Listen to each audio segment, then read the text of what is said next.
diplomacy of justice. The picked feed from the fifth atrium of Pashapura hive flickered with static, displaying the drab graininess of a decades-old lens.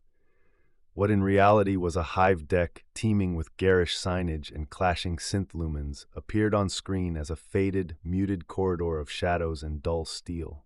Lexmech Adept Ranjan scrolled through the surveillance feed with a disinterested air, boredom dulled by the repetition of menial oversight. Then a figure entered frame, tall, clean-shaven, head gleaming beneath the lights, his stride purposeful and refined. Without hesitation, the man crossed the deck and approached Locker 137, inserting a key from his belt and casually checking over his shoulder before placing a nondescript bag inside. On the feed, the bag appeared a muted gray. On the cogitator bank beside Ranjan, however, the recovered contents of that same bag, now processed through full-spectrum refractors, lay open. What had looked like mundane luggage was in fact pale white silk, embroidered with Xenos lace and containing gems, relics, and forbidden gilts of clearly alien origin. Ranjan froze the feed, then summoned an earlier visual ID log of a dock worker, already catalogued by one of the servo skulls. The same man. Katerina Malinovska leaned forward, eyes narrowing as she studied the frame. "That's him," she said coldly. "The one I shot in the face at the Bastion. Run the sequence. Follow him." With a few flicks of the rune keys, the cogitator system tracked the man's movements in rapid motion, step by step, sector by sector. A refiner's passcode had been logged at the transport tube by an automated skull. A moment later, a slip of damp parchment spooled from the data printer. Warrant Officer Dornstall tore it free and read aloud, squinting at the printed face captured in grainy ink. Dandaval Shreve, Adjutant to High Councilman Pandya. Katerina looked thoughtful, her brow furrowed as she traced memories. That report, the one detailing the Lex Marshal's suppression of the cults, it mentioned Preacher Lucia Gratner fleeing the system. I seem to recall Councilman Pandya's name coming up in connection. Dornstall raised his hands. Before my time, I arrived after the suppression was completed. We could ask the Lex Marshal, but he'll be under observation. Could be dangerous. Ranjan gave a wide, toothy grin. I was the one who escorted her to her ship. They both turned to him, surprised. "You met her? How and why?" Katerina asked. Ranjan casually removed his signet ring and pressed it into the parchment, the Lexmech seal hissing as it burned into the page. "She came here on Adeptus Ministorum business. When the unrest began, she offered her services to the Lex Marshal and the Council. Pandya was the only councilman to support her, something to do with establishing the 5 Towers, an imperial cult offshoot active on Manifold Dawn. I don't know much else. She made a few speeches, tried to rally support, but the local faiths didn't take much interest." He sat back, the glow from a nearby lumen strip catching the metal of his pauldron. With the fighting in the Ashokthara spires worsening, she decided to leave. As a sanctioned preacher, she was under ecclesiarchy protection. The Lexmech evacuated her via secured void port. She fled the planet after that.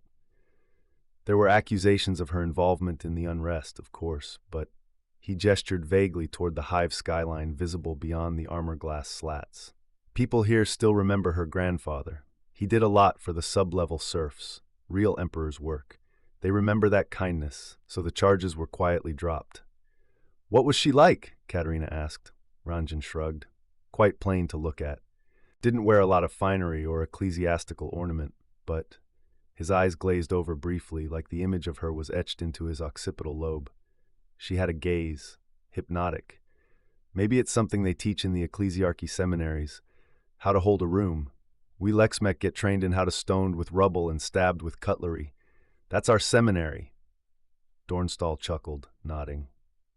On Grimness, they skip straight to live-fire riot drills. Katerina smiled faintly. For all their differences, one from a sun-choked forge world, the other from a smog-drenched hive, the two Arbites shared the same iron beneath the badge. She refocused. So this Councilman Pandya, was he ever directly implicated in the cult activity? Ranjan shook his head. No, we never found any link to the cults. None of the High Council ever leave a paper trail. And we can't act without evidence. That's Lexmech doctrine. Katerina's smile grew sharper. She held up the parchment. We have evidence now. Dandaval Shreve paid mercenaries in Xenos contraband. That's enough to implicate Councilman Pandya in criminal collusion.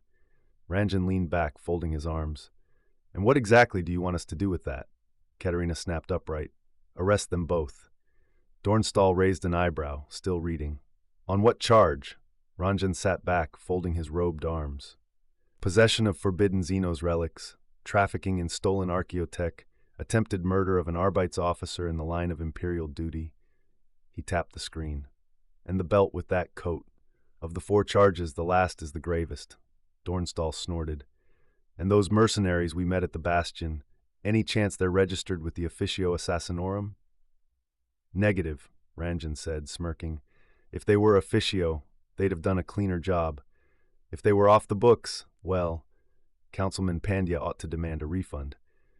Dornstall passed the parchment to Katerina and refilled his flask from the recycling quad dispenser. Arrest Dandeval, and he'll be out on a pardon before we warm the thumbscrews. As for Pandya, no chance. The Arbeits don't arrest High Council members unless the High Lords of Terra hand us a writ. He'll claim ignorance, say his adjutant went rogue, maybe even weep a few tears. Katerina turned to Ranjan, holding out the parchment. Can we get a search warrant, raid their quarters, scan the place? No point using a psyker, Ranjan replied. Shreve's a blank. Katerina blinked. She leaned over the desk, scanning the log again. Somehow she'd missed it. Adjutant Dandeval Shreve. Genotype, alpha negative. Sanctioned blank. Dornstall tightened the cap on his flask. They all hire blanks, Katerina. That's how they got this far without being sniffed out by the Ordo Hereticus.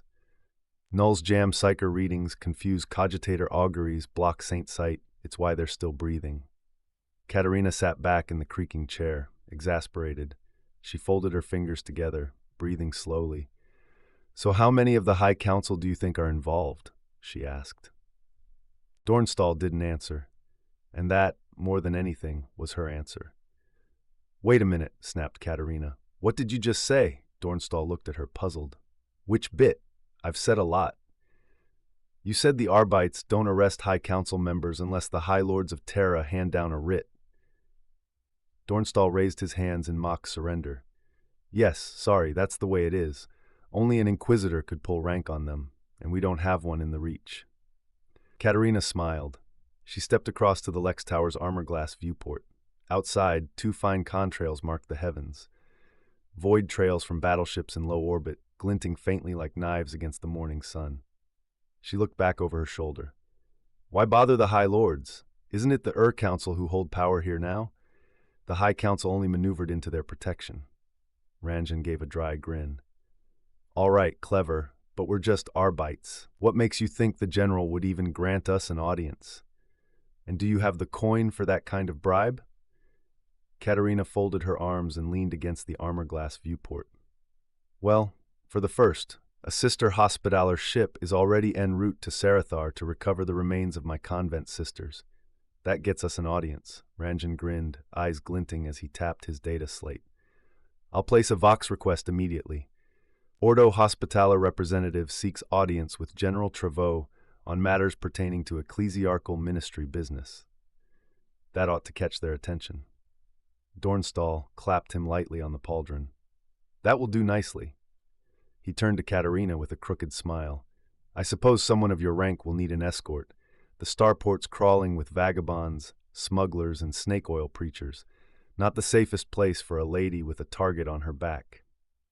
Katerina picked up her pistol from the desk and slid it into the holster at her hip, tightening the strap across her waist. Good cover story. Ranjan took the scroll and placed it carefully into a sealed carrier unit, the brass seal hissing closed as it pressurized. He moved to the comm station and began transcribing the formal request into the relay cogitator, each phrase encoded with multi-layered Arbetes encryption and authenticated with his personal Lexmec seal. Let's hope they answer quickly, Dornstall muttered, watching the transmission light begin to flicker as the message was sent. In orbit above Sarathar, Astrum Terra, Hangar Bay 9, the Arbeits shuttle rocked slightly as the maglock arms seized it from void drift, guiding the gunmetal vessel into the cavernous hangar bay of the Astrum Terra. Massive servo clamps groaned as they anchored the ship in place, steam hissing from the docking clamps like the breath of a dragon.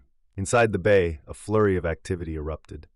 Deck crews in flak jackets and reinforced void suits sprinted across the adamantium-plated floor, barking orders in ship dialect binaric.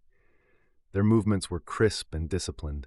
These were not ceremonial flunkies, but seasoned void hands and battledeck engineers, marked by burn scars, servografts, and the faded heraldry of past campaigns. A line of crewmen formed along the edge of the landing pad. As the shuttle's ramp extended with a wheeze of pistons, they threw up salutes, not the practiced formality of parade grounds, but short, sharp gestures honed by necessity and respect. Each bore the red iron shoulder bar of a combat-rated ship crew, many with rank glyphs awarded in boarding actions or siege operations. A figure approached through the dim haze of engine fog and incense smoke. An Astra Militarum adjutant in a void-sealed greatcoat, his chest glittering with campaign stars and a data slate clutched under one arm. He didn't smile. "Sisters Hospitallers delegation?" he barked over the ambient din, more statement than question. Dornstall gave a curt nod. Katerina stepped down the ramp beside him, her robe clasped tightly at the throat, pistol holstered but prominent. "Follow me," the adjutant said, turning briskly on his heel without waiting for confirmation. As they walked, the delegation passed other docked craft, some clearly newly arrived, others visibly scarred from recent conflict. One gunship's hull bore a rent half-patched with plasteel welds. Another cruiser moored outside showed signs of plasma scoring and a void rupture shored up by emergency cladding. The hangar walls themselves were no pristine bastion. Scorch marks from old fires streaked the overhead vaults. One wall showed clear evidence of recent repaneling, the rivets still unpainted and the cog seals of the Mechanicus burned into place less than a week ago. Here and there, shrines to the Omnissiah and the Emperor had been hastily restored, combat damage still visible beneath the fresh iconography. This was no palace ship. The Astrum Terra was a living weapon, ancient and proud, but tempered in war. A blade, not a scepter. Katerina glanced sideways to Dornstall as they followed their escort. "They've seen combat recently," she murmured. He nodded grimly. "We're not the only ones with enemies." As the delegation departed the hangar of the Astrum Terra, their boots echoing on the adamantium decking, the hiss of repressurization faded behind them. Massive blast doors slid shut with a heavy clunk, sealing the shuttle within the cavernous bay. Voidsmen and dock serfs returned to their duties, yellow runes blinking on overhead status panels, while servitors on tracked trolleys skittered along the flight lanes. Among them, two figures clad in ground crew fatigues exchanged a silent glance. Neither saluted, neither spoke. As the rest of the crew dispersed, they stepped toward the shuttle's rear stabilizer struts, moving with the assured calm of men who had done this before. One lifted the marked cargo crate, a standard Auspex calibration locker, while the other drew a wrench from his belt and twisted open a vent beside the plasma drive conduit. Steam hissed out. Inside the crate, neatly packed under a false lid, sat a melta-charge, a flat gray disc marked with the sigil of the Manufactorum at Grimness. They began affixing it to the braided transfer hose. A red lens blinked. The Winthrop, the cybermastiff attached to the law dealer, mag-locked beneath the craft's portside hull plating, sensing irregular motion, uncoiled with a mechanical snarl. Pistons hissed as it dropped to the deck in a clattering heap of iron limbs, then rose, red optics flashing. The two saboteurs looked up, too late. A bone-rattling klaxon screamed across the hangar. The cybermastiff lunged, jaws open, metal teeth slamming down on the first saboteur's arm. The man screamed as the beast dragged him across the plating, its hindclaws raking sparks. The second turned, reaching for a stubber, just as half-dozen voidsmen stormed from their posts, las rifles raised. Katerina was already on her heel, cloak flaring as she spun back toward the hangar. "Saboteurs," she barked, drawing her sidearm. Dornstall broke into a sprint, shoulder-checking a surprised tech clerk as he barreled back into the bay. "Ranjan on me!" he called, voice already distorted by a reactivating helmet vox. From the far end of the hangar, a squad of Astra Militarum security troopers began advancing at double pace, weapons raised. Shouts rang out. One saboteur screamed again as the cybermastiff tore into the soft tendons behind his knee. Ranjan skidded to a halt beside the saboteur's crate, already typing override runes into a datapad. "The charge is active." "I'll handle it," Katerina snapped, flicking Ranjan Voxbreacher aside and placing a blade tip directly into the Meltacore's arming node. The charge sparked, then failed, inert and hissing. "Teaches more than Medicaid at that convent you went to?" Ranjan asked after taking a deep breath. Katerina shook her head. "My father knew a rogue trader used to ship these. Always know how to disarm a weapon before you sell it was his mantra." The Astra Militarum adjutant, last pistol still drawn, took the offered Melta charge from her and handed it to a voidsman with a nod. Dornstall approached the second saboteur, hands raised, weapons aimed at him. "Who sent you?" he growled. The only response was spittle and blood. The man collapsed, foam running from his mouth. Looking down at the now dead saboteur, Ranjan said, "Well, that's commitment to cause," shaking his head. As more troopers flooded the deck and the cyber-mastiff barked metallically, Dornstall waved him back to his place on the back of the law dealer. Katerina looked around. "How did they know?" she said grimly, watching as the Astrum Terra's internal servitors began checking access ports. Ranjan sighed, pulling a dented cog from the saboteur's collar, a stylized twin-headed eagle. "Imperial loyalist," he said. Dornstall stood by them, speaking quietly as both bodies were dragged away. "Told you Winthrop had a temper. Apologies, my lords and lady. I regret that your welcome to the Astrum Terra was marred by that inconvenience." Ranjan wiped a smear of oil from his sleeve. "Sabotage isn't usually how we define inconvenience." Thudrik nodded, expression carefully neutral. "Indeed, we've had a number of incidents since the Sarathar Accord was signed. Pro-imperial loyalists who view our alliance with the High Council as heresy. Most of them cowards and bomb runners, though we suspect some are remnants of the ecclesiarchy garrison who refused redeployment. They've turned terrorist rather than submit to disarmament." Dornstall crossed his arms. "You're saying we were targeted because they consider us collaborators?" Thudrik gave a faint frown. "Possibly. More likely, they saw your landing as an opportunity. But I assure you, our beat's presence on this ship is respected. We'll increase patrols around your shuttle bay. No need for concern." He offered a nod, gesturing toward the far end of the docking hall, where a mag-rail carriage awaited. "The general is waiting. If you would follow me, I'll take you to him directly." With that, Thudrik turned smartly on his heel, cloak billowing, and began the march across the deck. Around them, tech priests worked to lift the damaged saboteurs' bodies into containment caskets. Wardroom, Astrum Terra. General Travaux stood rigid and unyielding. The wardroom, though clearly intended for high-level meetings, bore little ceremony. It was stark, sparse save for a single massive command table of burnished adamantium and some low, utilitarian seating. One wall was dominated by a large pict screen, currently dark. There were no trophies, no regimental banners, only the scent of recaf, oil, and old data slates. A man of purpose, not pageantry. Katerina entered with a cautious bow, her black hair tied back in a utilitarian coil. She was flanked by Lexmec Ranjan and Warrant Officer Dornstall, who assumed silent positions behind her, their presence more protective than deferential.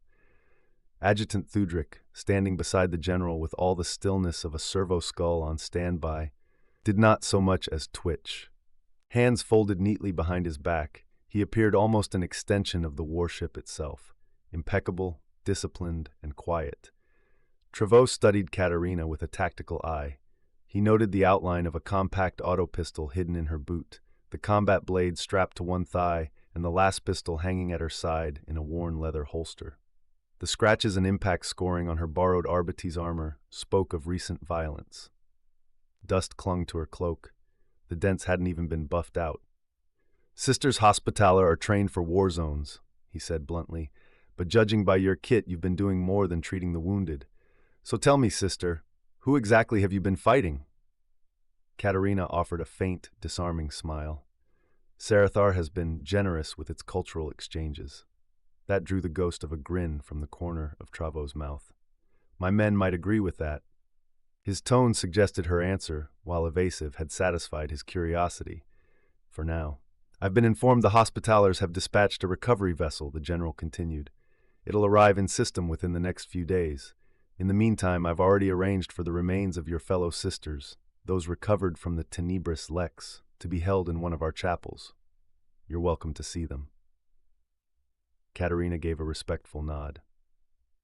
I have no need, General. I trust your ministrations have honored them. Trevaux gave her a curt nod of approval before turning his attention to the others. His gaze flicked over Ranjan's polished Lexmech uniform, immaculate despite its wear, then over Dornstall's coat, dust-caked, scorched, and visibly spattered with dried blood along its hem. The contrast wasn't lost on him. "You're not just here for funeral arrangements," he said. Katerina didn't blink. "The Order's Hospitaller have become aware of security threats across Sarathar and its outlying systems." Trevaux's expression flattened. "Spare me the ceremonial catechism, sister. Keep it simple. I rose through the ranks of the Astra Militarum. I don't have time for riddles, and anything over 10 I have to count on someone else's fingers." That earned a twitch of the lips from Thudrik, though he stayed stone still. Katerina looked to Dornstall. He stepped forward with a faint cough. "We have evidence of corruption within the Planetary Council." Trevaux stared at him, expression neutral. "Corruption on a hive world? Color me surprised. I suppose next you'll tell me the manufactorums are under quota." Dornstall allowed himself a tight smile. "General, not Lord, thank the Emperor," Trevaux interrupted, tapping the worn breastplate he wore over his uniform. It was scarred by Law's burns, with a visible bolt impact near the center. "Titles are for those who don't bleed." "General," Dornstall resumed, "we believe members of the High Council are involved with cults." Trevaux raised a brow and glanced to Thudrik. "Cults?" Thudrik gave a short nod. "Confirmed, sir. Dozens exist planet-wide. Most are disconnected from the Adeptus Ministorum. Sub-level hive cults, agri-cult enclaves, even fringe tech priests with heretical beliefs. There was a major cult uprising a few cycles before our arrival, but it was suppressed." Trevaux drummed his fingers on the table. "And the rebellion in Hive Dumrahal?" "No cult involvement identified," said Thudrik. "Appears to be spontaneous, political unrest, some external influence from pro-imperial agents, but not cult-related." "So," Trevaux said, shifting his attention back to Dornstall, "what does this have to do with me?" Katerina answered. "We have proof the High Council is colluding with Xenos, specifically Drukhari." That brought the general and adjutant both up short. They exchanged glances. "Continue," said Trevaux. Dornstall stepped forward and handed over a thick dossier. Ranjan added a scroll bearing the Lexmech seal. Trevaux scanned through the contents, his expression darkening as he read. Thudrik leaned in slightly. "Councilman Pandya," Trevaux growled, "the face of the council. If this is true, he's compromised." He looked to Thudrik. "Is this sufficient to arrest him?" Thudrik hesitated. "Possibly. Enough to detain, but conviction would be difficult. Unfortunately, council members are imperial representatives. Only the High Lords or Inquisition can lawfully remove them." "And since the Council signed the Pact of Accord with Sarathar," Trevaux said, his voice bitter, "they're under Nova Terra jurisdiction." "Correct," Thudrik affirmed. The general exhaled sharply and lowered himself into the nearest chair, posture slumping. "So we have traitors in our midst, but if we act, we look like tyrants. The Reach will call us warmongers installing puppet rulers. We'll be fighting on Sarathar for centuries." He looked up. "Is there an Inquisitor in the sector?" Thudrik answered before Katerina could. "None. Last known operative perished during the Incoloris incident." Trevaux's face was grim. "Can we contact another?" Thudrik's voice was tight. "The Ordo Monodominant has declared us renegade. Ordo Hereticus has openly denounced the Council. We're not on speaking terms. The Ordo Xenos acknowledges Nova Terra's legitimacy, but no agents are believed to be active in this region. They rarely go unnoticed. As for Ordo Malleus, they'll come only if there's definitive warp incursion, and even then, only to burn the planet." Silence settled over the room. Katerina raised a hand. "What if Adeptus Astartes were involved? Would that not bypass political restrictions?" Both men turned sharply. Thudrik frowned. "The Astartes are officially neutral in the civil war. They won't intervene on request." Katerina smiled. "What if the request came from Sarathar?" Trevaux scoffed. "You think Pandya will invite Space Marines to investigate himself?" Her eyes turned to Ranjan. "Do the Arbit's Lexmech maintain any astropathic relays independent of council oversight?" Ranjan's expression turned guarded. "We operate 3, a secure relay system to the outer colonies." "Why?"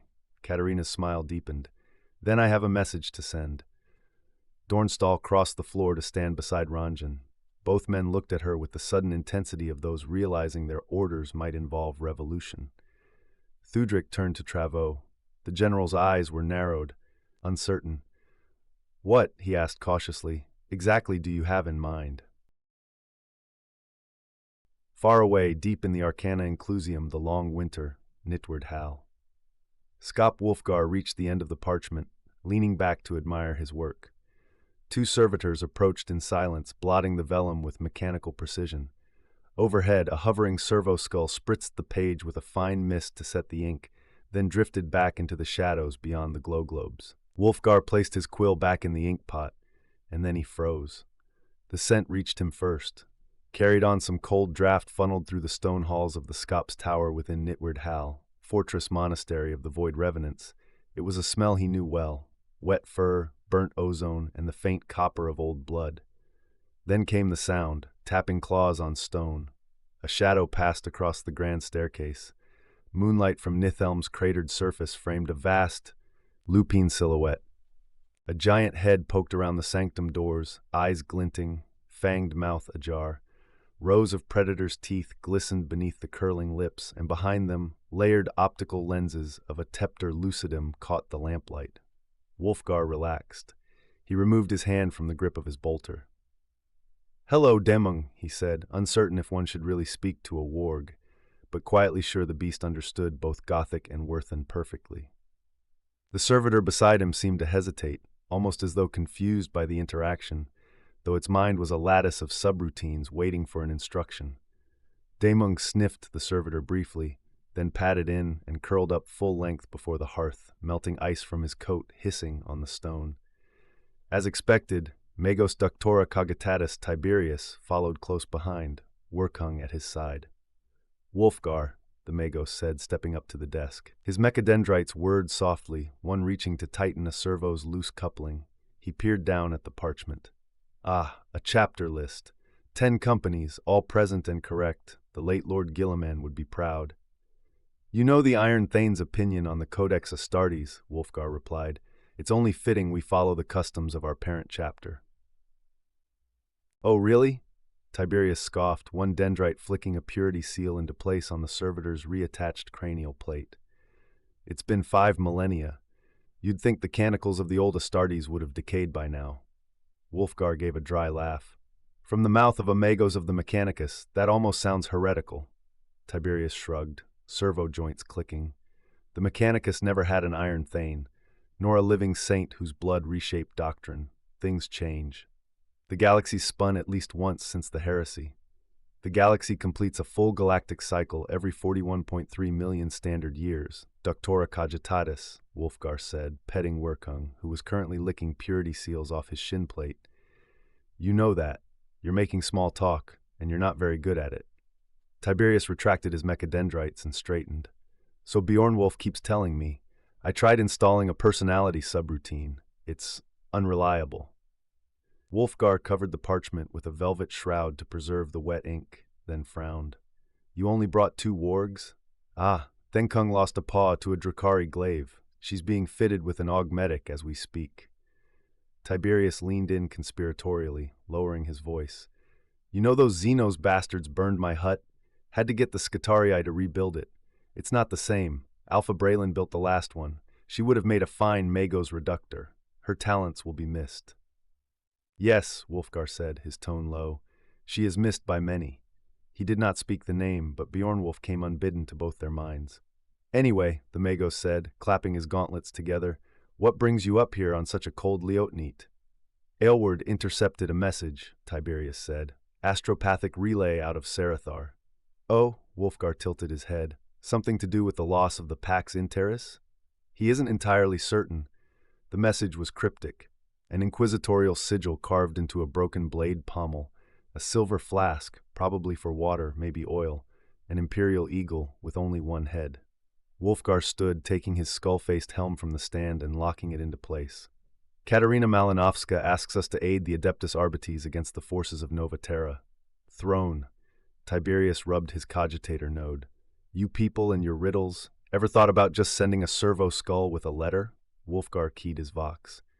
Gather whomever you can from the Gast helm. Prepare the Grendelsip. The Void Revenants are about to embark on a diplomatic mission in the Emperor's name. Tiberius recoiled slightly. Diplomatic? Perhaps you should send someone like Sigibild or Voratrix. Through the green lenses of his helm, Wulfgar stared. This is me being diplomatic. And with that, he strode from the sanctum. Tiberius watched him go. Daemung remained asleep by the hearth, steam rising from his wet fur. Wurkung sat upright, watching the closed door, tail twitching, a low growl rumbling in his throat, the closest a warg could come to a sigh. Tiberius took Wulfgar's seat and lifted the velvet cloth. He examined the carefully inked charts. "Oh," he muttered, "he appears to have forgotten the flesh-hating rituals again." The fire spat a stream of embers across the stone. Daemung flicked an ear and began to snore.